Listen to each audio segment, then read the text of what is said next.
All right, everybody. Welcome back for Module 10.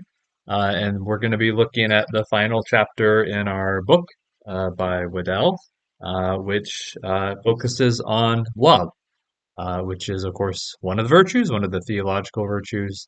And, of course, as Scripture tells us, it is kind of the ultimate virtue, right? It is the virtue towards which everything else ultimately builds. And I think, again, kind of a recurring theme here. Waddell, I think, presents love as sort of the capstone of Catholic morality very well. It kind of walks us through the key aspects of love and then applies sort of that understanding of love to the issues of caring for creation and then also looking at sexual ethics and a lot of the controversies there.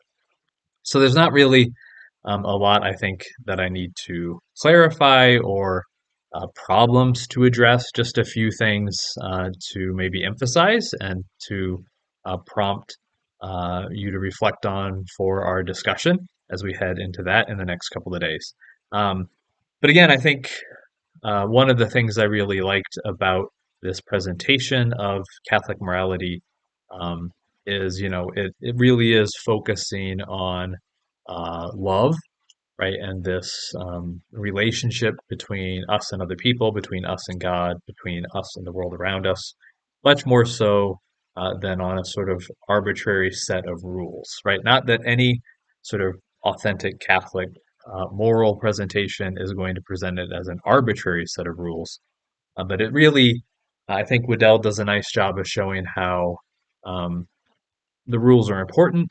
The rules are a part of how we live a properly ordered life, which is necessary to have the freedom to truly love. But at the same time, right, the rules are a means to an end, right, and not the end in and of itself. And I think a lot of times, especially in the context of the sort of kind of really sometimes nasty debates that happen in our society or even within the church, that we can get so wound up in those debates about the rules that we gradually come to see the rules as sort of ends in themselves, right? And the rules are always aiming at the true fulfillment of people, which is ultimately found in love, right? If we as human beings are made in the image of God, the one most distinctive thing that Scripture tells us about God is that God is love, right? God, and it's worth noting, right, that that same statement, that same way of presenting it, isn't done with the other virtues, right? God is certainly just, but right, we don't have the same sort of claim that God is justice as we do when it comes to love, right? Where it specifically says in Scripture that God is love, um, right? And also, if we think about it more systematic theologically, um, when we think about the nature of the Christian God as a Trinity, as three persons sort of defined by their perfect love for one another, it's going to make sense that beings made in the image of that God are going to find their ultimate fulfillment in love, right? In self-sacrificial, self-giving love for others, and that is the ultimate goal. And the rules are meant to put us in a position where that sort of love is possible.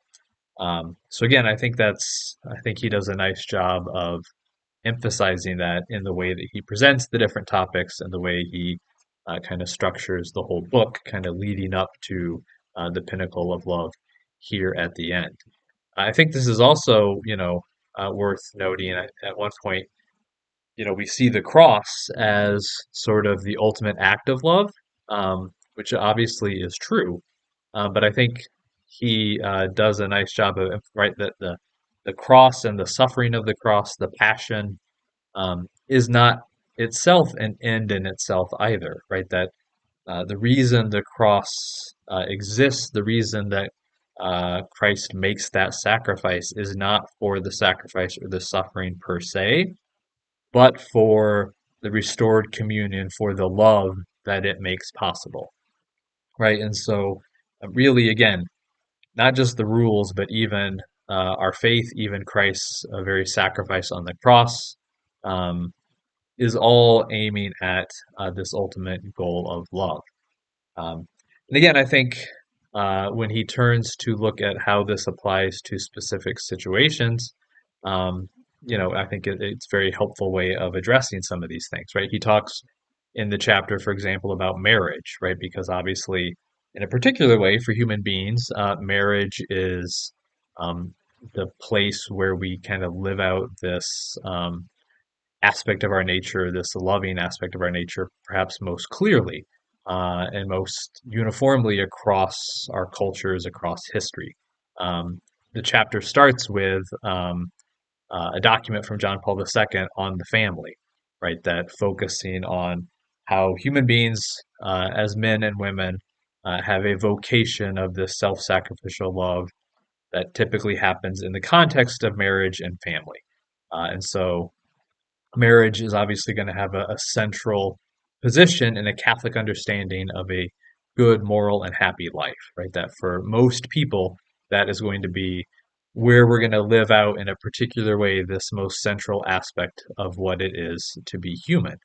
And he talks about, how a proper understanding of love is going to fit with and make possible a good marriage and a good life of living out that love, right? That we, for example, when he's running through the qualities of love, right, one of them is that it is consistent, it is committed, right? And, I think it's on one level kind of humorous that uh, people have this discovery that couples who don't consider divorce a possibility tend to have better marriages and more enduring marriages. But of course, in our society and our culture, that's not something that we can take for granted, right? For many people, the idea of divorce just not being considered as an option is alien, right? That there's always this understanding that if things go wrong, a person can leave the marriage, right? But the kind of love that we see in the Trinity, the kind of love that we are aiming at in the moral life, is a love that totally commits the self to the other. Right now, again, this is not to say that there aren't contexts where civil divorce or separation may in fact be appropriate, right? So obviously, in situations of abuse, right, people aren't supposed to submit to that out of a Christian understanding of love.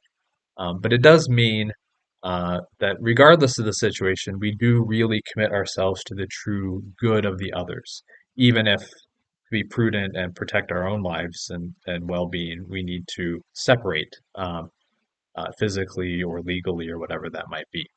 And again, I think another aspect that this ties in with that he raises in the chapter, right, is that love is really focused on the true good of the other, right? And this is an other that I know and understand, right? And that part of how we live out true love is by knowing the other person, working for their true good based on what we understand about their particular attributes, their particular needs. And then I really like the part where he focuses on, that in the most basic way to love another person is to delight in their existence, right? And I think uh, having this idea that what we should do when we love others is just delight in the fact that they exist, I think is a really wonderful way of thinking about it, right? And I think it is something that we can often lose track of in relationships, whether it's in a marriage, whether it's as a parent, whether it is in our other relationships in the community. Um, Again, I think much like morality, in general, we can fall into this sort of pragmatic rules-based approach to our relationships, right? Where we'll look, I'm trying to help this person in these various ways. I'm going to do A, B, and C to help them attain these goals. Um, and all of that is good, right? And certainly as parents, as spouses, we need to do that. But it should always be in the context of this delight in the existence of the other person. And remembering that and sharing that, expressing that is going to be an important part of really living out the virtue of love in our lives and relationships. Um, and then last thing just to mention, oh, some interesting sound effects in the background, some thunder rolling through. Um, right, when he talks about applying love to some sort of specific situations, right? So, one way that we see this in the Christian life is through our stewardship of creation, right? And for those of you doing the next grad course in ethics, we will focus more on the stewardship of creation there as part of Catholic social teaching.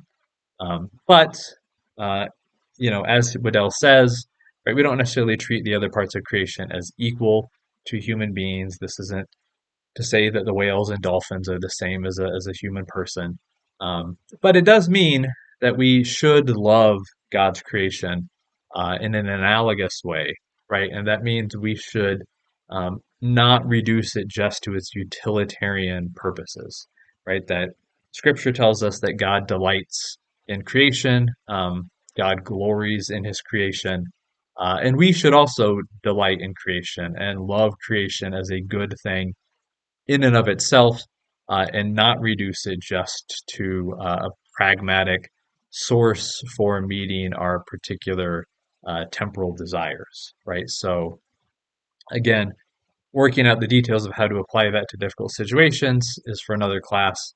But I do think it is worth acknowledging, right, that this does tie in with the lifestyle that Waddell's been presenting here, and especially with this idea of love, that we delight in the physical world um, because it's just good and it's wonderful that it exists. Um, and then finally, uh, one of the last things he addresses in the book is looking at some of the controversy when it comes to human sexual love and sexuality. And that this is one of the places where obviously there's a lot of debate and disagreement in our culture. And you can pick up, obviously, from the way Waddell writes here, that I think he is more on the at least progressive end of the spectrum when it comes to Catholic ethics, right? That he seems to emphasize the need for dialogue and engagement on these issues.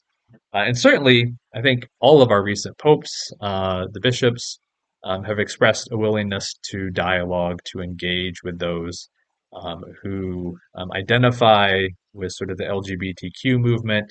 Um, this is obviously a very hot topic. And so I would anticipate that some of us may not see Waddell's treatment of this as sort of ideal or kind of really the best response.